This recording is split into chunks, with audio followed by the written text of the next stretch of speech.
Hello అండి అందరికీ. ముందుగా నా వీడియోస్ అన్నిటిని చూసిన వాళ్ళందరికీ, లైక్ చేసిన వాళ్ళందరికీ, అలాగే కామెంట్ చేసిన వాళ్ళందరికీ కూడా థ్యాంక్ యూ సో మచ్ అండి. ఈరోజు మంచి రుచికరమైన పెసరపప్పు బెల్లంతో సున్నుండలు చేసుకుందాము. ముందుగా స్టవ్ ఆన్ చేసుకొని ఒక కళాయి పెట్టుకోవాలండి. వెడల్పుగా ఉండాలి కళాయి, ఇంకా మందంగా కూడా ఉండాలి. ఈ పెసరపప్పు మొత్తం కూడా గ్యాస్ మీడియంలో కానీ సిమ్లో కానీ పెట్టుకొని ఫ్రై చేసుకోవాలండి. పెసరపప్పు బ్రౌన్ కలర్ వచ్చేంత వరకు వేయించుకోవాలి.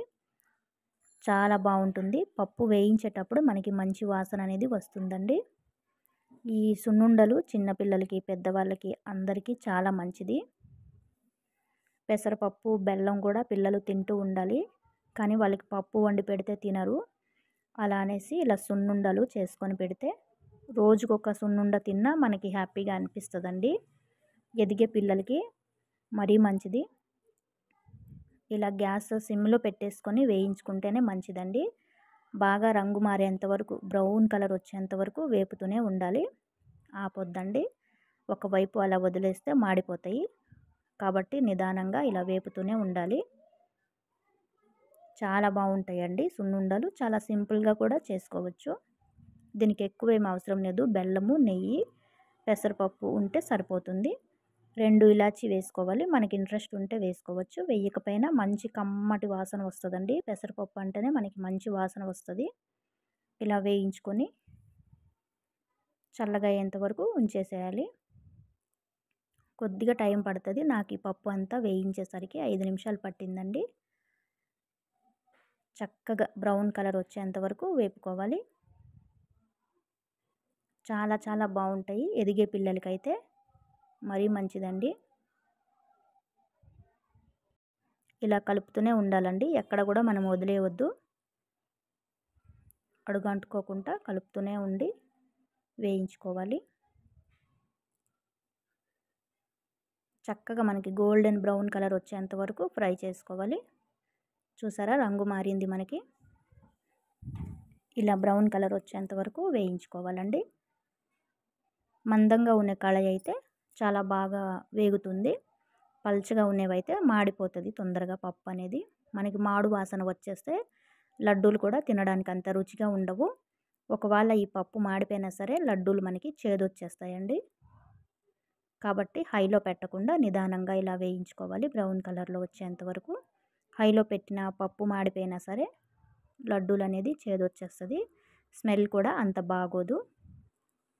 ఉండలు కూడా కలర్ అనేది చేంజ్ అయిపోతాయి అన్నమాట. చక్కగా మనకి పప్పు అయితే రెడీ అయిపోయిందండి.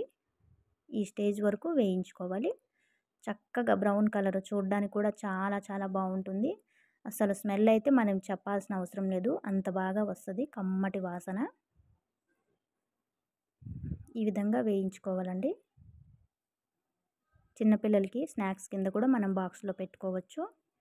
అలాగే ఇంటికి గెస్టులు ఎవరైనా వచ్చినప్పుడు కూడా ఇలాంటి లడ్డూలు తయారు చేసి పెడితే చాలా బాగుంటుంది. చక్కగా చల్లగా అయిన తర్వాత ఒక మిక్సీ జార్లో వేసుకోవాలండి. ఈ పప్పు అంతా కూడా ఒక బౌల్ నిండా పప్పు తీసుకున్నా కదా, పెసరపప్పు. ఇది మొత్తం చల్లగా అయిన తర్వాత మిక్సీ పట్టుకోవాలండి. వేడివేడిగా ఉన్నప్పుడు పట్టొద్దు. నేనైతే 2 ఇలాచి అయితే వేస్తున్నానండి. బాగా స్మెల్ వస్తుంది అనేసి. వేయకపోయినా సరిపోతుంది. మూత పెట్టేసి మిక్సీ పట్టుకోవాలి. మరీ మెత్తగా ఒకటేసారి మిక్సీ పట్టొద్దండి. ఇలా బరకగా పొడిలాగా చేసుకోవాలి. తర్వాత కప్పుడు పెసరపప్పు వేసాం కాబట్టి నేనైతే అరకప్పు తురిమిన బెల్లం వేసుకున్నానండి. స్వీట్ ఎక్కువగా తినే వాళ్ళు ఉంటే కప్పుడు వరకు బెల్లం వేసుకోవచ్చు. నేను కొద్దిగా తగ్గించి వేసాను. బెల్లం కూడా వేసేసి ఇలా శుభ్రంగా పొడిలాగా చేసుకోవాలి. మనం బెల్లం తురిమేసుకున్నాం కాబట్టి ఉండలు కట్టకుండా ఇలా పొడిలాగా వస్తుంది. ఒక బౌల్లోకి ఇదంతా కూడా తీసుకోవాలండి. చూసారు కదా పొడి మనకి ఎంత బాగా రెడీ అయిపోయిందో. పెసరపప్పు, బెల్లము, ఇలాచీ పొడి అండి. ఇలా ఒక బౌల్లో వేసుకొని మనం నెయ్యి అయితే కరిగించుకోవాలి. స్వచ్ఛమైన ఆవు నెయ్యి అండి. నాకు ఊరు నుంచి నేను తెచ్చుకుంటాను ఈ నెయ్యి అనేది. ఇంట్లో తయారు చేసిందే. నెయ్యి మొత్తం కరిగిచ్చేసి కొద్దిగా పోసుకోవాలి. అందులో నెయ్యి వేసుకుంటూ కలుపుకోవాలండి. వేడిగా ఉంటుంది నెయ్యి కాబట్టి కొంచెం జాగ్రత్తగా కలుపుకోవాలి. ఒకటేసారి నెయ్యి కూడా ఎక్కువ వేయొద్దు. నేను ఎంతైతే వేసానో నాకు అది సరిపోయిందండి. ఇంకా కొంచెం పొడిగా అనిపిస్తే కొద్దిగా వేసుకోవచ్చు.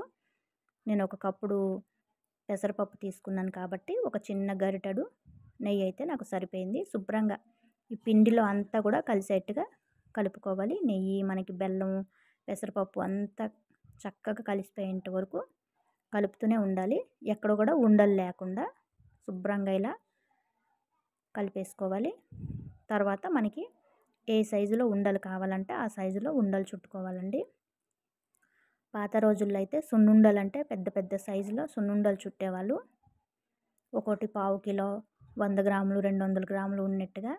ఇప్పుడు అంతా పెద్ద పెద్దవి మనం తినలేము కాబట్టి మనం ఎంత సున్నుండలు అయితే తినగలమో ఆ సైజులో చుట్టుకొని ఒక బాక్స్లో స్టోర్ చేసుకోవాలండి.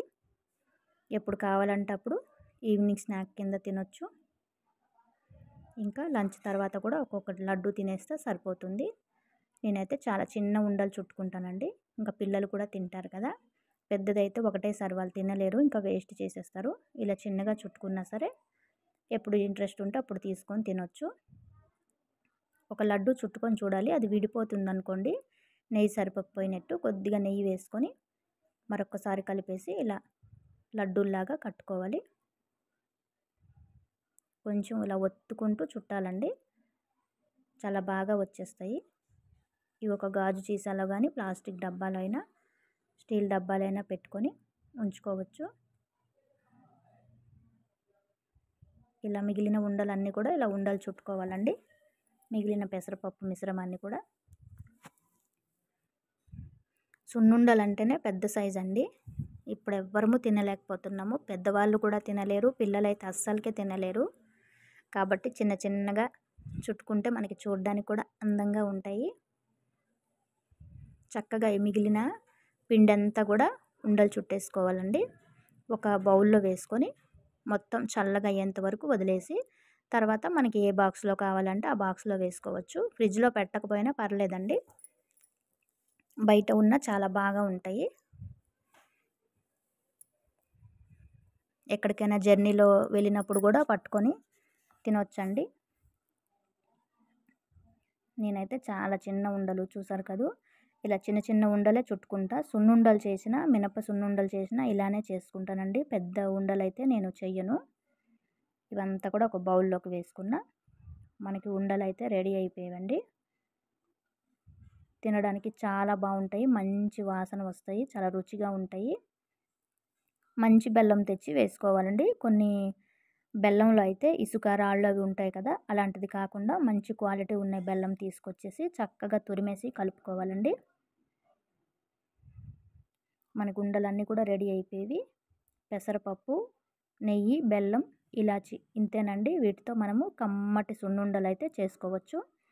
పెసరపప్పు సున్నుండలు చాలా చాలా బాగుంటాయి. పిల్లలు, పెద్దవాళ్ళు అందరూ ఇష్టంగా తింటారు. చక్కగా మొత్తం చల్లగా అయిన తర్వాత ఒక బాక్స్లో వేసుకోవచ్చండి. ఇంట్రెస్ట్ ఉన్నవాళ్ళు తప్పకుండా ట్రై చేయండి. అలాగే నా వీడియోని లాస్ట్ వరకు చూసిన వాళ్ళందరికీ, లైక్ చేసిన వాళ్ళందరికీ, కామెంట్ చేసిన వాళ్ళందరికీ థ్యాంక్ యూ.